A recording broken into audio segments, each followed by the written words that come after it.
Kawan-kawan semua, terima kasih atas kehadiran dan kesetiaannya. Walaupun sidangnya tidak jadi. Belum jadi ya. Jadi ini adalah permohonan prapit kita yang ketiga khusus mengenai ganti rugi. Jadi ganti rugi itu dimungkinkan karena pada prapit pertama kita memenangkan perkara, yaitu mengenai tidak sahnya penggeledahan, penangkapan dan penahanan.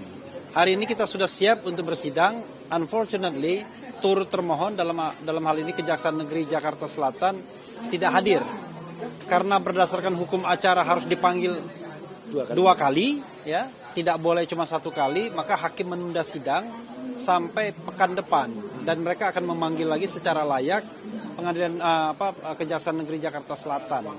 Jadi untuk sementara banyak waktu lah. Tapi ada satu hal yang ingin saya catat sebelum Mas Roy dan kemudian Abdul Ghafur, bahwa kami tidak ingin menyerang siapapun, tapi kalau kami dikatakan menunda-nunda, ya kalau dalam fakta hari ini yang menunda itu bukan kita. Nah itu.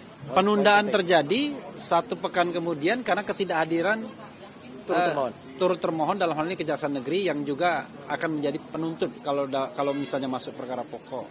Jadi sekali lagi ya, yang namanya pra-peradilan ini adalah hak. Yang tidak boleh adalah mengulangi permohonan yang sama karena akan nebis in idem.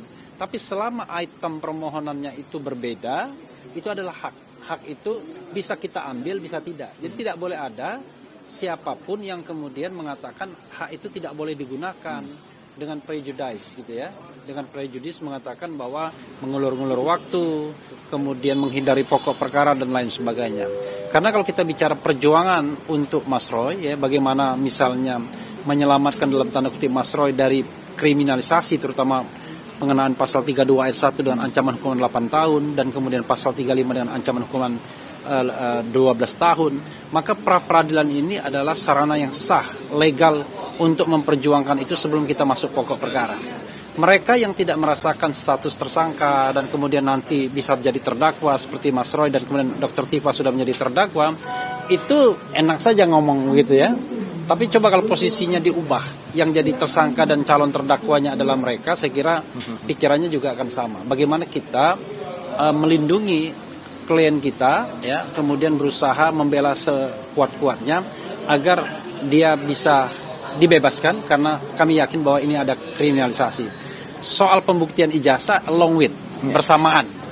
Kalau saatnya nanti masuk pokok perkara, ya kita harapkan juga ada sikap gentleman dari Jokowi untuk hadir di persidangan dan kemudian sama-sama membuktikan dalam tanda kutip. Mas Roy membuktikan bahwa ijazah itu memang palsu sesuai dengan keyakinan dia dan penelitian dia, subject to pastinya. Kemudian dia juga mau dan berani menunjukkan bahwa memang ada ijazah S1-nya. Walaupun saya baru aja mendengar tuh ada orang yang bercerita pada saya yang wah ini bagus juga ceritanya, yang makin menambah keyakinan kita bahwa there must be something wrong dengan Solo. Begitu ya.